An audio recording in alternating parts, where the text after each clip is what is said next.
Hi hello எல்லோரும் எப்படி இருக்கீங்க? இன்றைக்கி நம்ம ஒரு டாபிக் பற்றி டிஸ்கஸ் பண்ணலாம். அது ஓவர் திங்கிங். நிறைய பேர் கேட்கலாம், திங்கிங்கில் என்ன ஓவர் திங்கிங்? நம்ம மைண்ட் நம்ம கண்ட்ரோலில் இருந்துச்சுன்னா அது பேர் திங்கிங். மைண்டோட கண்ட்ரோலில் நம்ம இருந்தோன்னா அது ஓவர் திங்கிங். எல்லாருமே மைண்டோட கண்ட்ரோலில் தானே இருப்பாங்க அப்படின்னு நீங்கள் சொல்லுவீங்க. ஓவர் திங்கிங் சைக்காலஜிக்கலி 3 விதமாக டிஃபர் பண்ணுற மேஜரான ப்ராப்ளம்ஸ். ஓவர் ரீடர்ஸ் எதுனே தெரியாத பல விஷயங்களை போட்டு அவங்க மைண்டுக்குள்ளே குழப்பிகிட்டே இருப்பாங்க. எங்கேயோ ஏதோ ஒரு விஷயம் நடந்துகிட்ருக்கும், அதை அவங்களுக்குள்ளே வச்சு குழம்பி பயத்துக்குள்ளே இருப்பாங்க. அப்புறம் ஆல்டர் ஈகோ, ஒரு விஷயத்தை அவங்க பாயிண்ட்லேருந்து யோசிப்பாங்க. அந்த விஷயம் நடந்து முடிஞ்சிடும், அதை அவங்க பல விதத்தில் ஆங்கிளில் நம்ம இப்படி ரியாக்ட் பண்ணிக்கணும், நம்ம அப்படி ரியாக்ட் பண்ணியிருக்கணும், இந்த மாதிரி ரியாக்ட் பண்ணியிருப்போம், அந்த மாதிரி பல ரியாக்ஷன்ஸை நடந்து முடிந்த விஷயங்கள் மீதாக திணிச்சிட்டு இருப்பாங்க.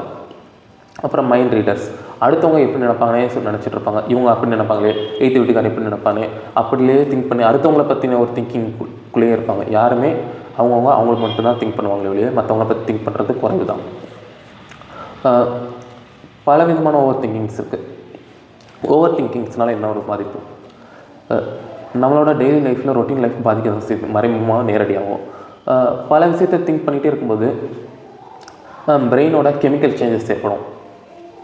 பிரெயின் ஃப்ளூயிட்ஸ், பிரெயின் எப்படி தகவல் வச்சுருக்குன்னா, ஒரு விஷயத்தை திங்க் பண்ணதை செய்யும் போது தான் அதோட ஒரு டீடாக்ஸிஃபை இல்லை டோபமின்ஸ் ஏதாச்சும் ஒரு சாப்பிடும். செய்ய முடியாத விஷயத்தை திங்க் பண்ணிட்டே இருக்கும்போது அங்கே பிரெயினில் கெமிக்கல் சேஞ்சஸ் இருக்கும், அதனால சோல்விக் ஆகிட்டு தான் இருக்கும். திங்கிங், ஓவர் திங்கிங் எந்த மாதிரியான மனம் எப்படி ஒரு கட்டமைப்புக்குள்ளே இருக்குது பார்த்தீங்கன்னா, கடந்த காலம் அண்டு ஃப்யூச்சர் ரெண்டுத்துக்கும் இடையிலேயே மாட்டிக்கிட்டு இருக்கும். அது நாகரிகத்தோட வளர்ச்சி எப்படி இருக்குன்னா, மனது எப்படி இருக்குன்னா, ஒரு யூட்டோப்பியன் சொசைட்டி ஒரு கோல்டன் டேஸ் எண்ணியே அவங்களோட காலங்களை ஓட்டிகிட்டு இருப்பாங்கன்னு சொல்லுது. அதே மாதிரி தான் நடக்காத ஒரு விஷயத்தை நினச்சி நம்ம வாழ்க்கையை ஓட்டிகிட்ருக்கோம். அதனால தான் இந்த ப்ரெசன்ட் மீதான ஈடுபாடு குறைஞ்சிட்டு வருது. ஓவர் திங்கிங், மைண்டோட பேசிக் ஓவர் திங்கிங்கான ரீசன் என்னென்னா, மைண்டு பல விஷயத்தோடு அட்டாச் ஆகிருக்கும். நம்ம கூட நம்ம மைண்ட் அட்டாச் ஆகிறதோட சொசைட்டியோடையோ பல நிகழ்வுகள் வெளியே இருக்க அடையாளத்தோடையோ அதுக்கு தானே நிறைய அடங்கங்கள் க்ரியேட் பண்ணி அதோட அட்டாச் ஆகிட்டே இருக்கும். அதை எப்படி பிரிக்கிறது பார்த்தீங்கன்னா, நீங்கள் உங்கள் மைண்டை ஃபஸ்ட்டு பிரித்து பார்க்கணும். Mind, thoughts. உங்கள் மைண்டு, நீங்கள், தாட்ஸ், இது 3ஐயும் செப்பரேட் பண்ணி பார்க்க பழகணும். பட் மைண்டு தாட்ஸ் இல்லாமல் செப்பரேட்டாக இப்போ இருக்குது பார்த்தீங்கன்னா, ஒரு உங்களுக்கு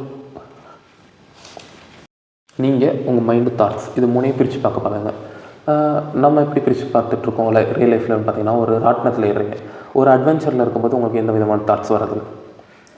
உங்களுக்கு ஒரு பிடிச்ச ஃபிலிம் பார்க்குறீங்க, அப்போ உங்கள் மைண்ட் அங்கே மட்டும் தான் இருக்குது, ப்ரெசென்ட்டில் மட்டும்தான் இருக்குது, ஃப்யூச்சர்லேயோ பாஸ்ட்டுக்கோ போய் வரதில்லை. ஸோ அப்பப்போ அங்கங்கே இந்த ஒரு தேரி அப்ளிகபிள் ஆக தான் செய்யுது. இதை நம்ம புரிஞ்சுக்கணும். ஸ்க்ரீன், இப்போ ஒரு படமோ ப்ரொஜெக்டில் படம் ஓடுது, படமானீங்க இல்லை ஸ்க்ரீன், நீங்கள் மைண்ட் ஸ்க்ரீன் தான் நீங்கன்றதை மைண்டுன்றதை புரிஞ்சுக்கணும்.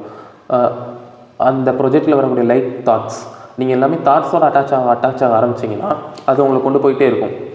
ஸ்க்ரீனாக இருந்து பழக ஆரம்பிச்சிங்கன்னா அந்த ஓவர் திங்கிங்லேருந்து விடுதலை பண்ணலாம்.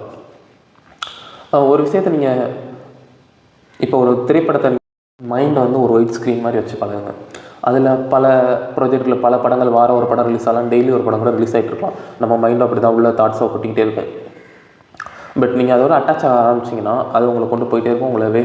உங்களோட சோல் லாஸ் ஆகலாம், இல்லை மைண்டில் கெமிக்கல் சேஞ்சஸ் ஏற்படுத்திக்கிட்டே இருக்கும். பட் நீங்கள் ஒரு தெளிவாக நீங்கள் ஸ்க்ரீன் தான் இதுன்ற ஃபோக்கஸ் வச்சுட்டே இருக்கும்போது கொஞ்சம் கொஞ்சமாக குறைய ஆரம்பிக்கும். இது எப்படின்னா, ஒரு விமர்சனங்களுக்கு அதிகமாக இடம் கொடுத்தீங்கன்னா ஒரு படம் ஓடும். அதே மாதிரி தான் அதை நீங்கள் வெறும் ஸ்க்ரீனாக பார்க்க மட்டும் செஞ்சுட்டே இருந்தீங்கன்னா எந்த விதமான விமர்சனங்களும் வைக்காமல் இருக்கும்போது அது கொஞ்சம் கொஞ்சமாக குறைய ஆரம்பிச்சிடும். நீங்கள் அதோட அட்டாச் ஆகி ஒரு விமர்சனத்தை வைக்க தாட்ஸ் கொட்டிக்கிட்டே இருக்கும். கொட்ட நமக்கு ஓவர் திங்கிங் அதிகமாகிட்டே தான் இருக்கும். இது முதல்ல புரிஞ்சுக்கணும். அதுக்கு நீங்கள் கொஞ்சம் கொஞ்சமாக ப்ராக்டிஸ் பண்ணி பழகலாம். மைண்டுக்குள்ளே வர எண்ணங்கள் அதுக்கு நீங்கள் ஒரு லேபிலோ ஜட்மெண்ட்டோ கொடுத்துட்டே போயிட்டு இருந்தீங்கன்னா அது உங்களை கண்ட்ரோல் பண்ணி கொண்டு போயிட்டே இருக்கும். நீங்கள் ஒரு சாட்சியாக பார்க்க அதோட தன்மை மாறும், கொஞ்சம் கொஞ்சமாக குறையும். இதுக்கு நீங்கள் ப்ராக்டிஸ் பண்ண தான் உங்களால் ஓவர் திங்கிங்லேருந்து ஒரு முழுமையான விடுதலை பெற முடியும். Thank you all.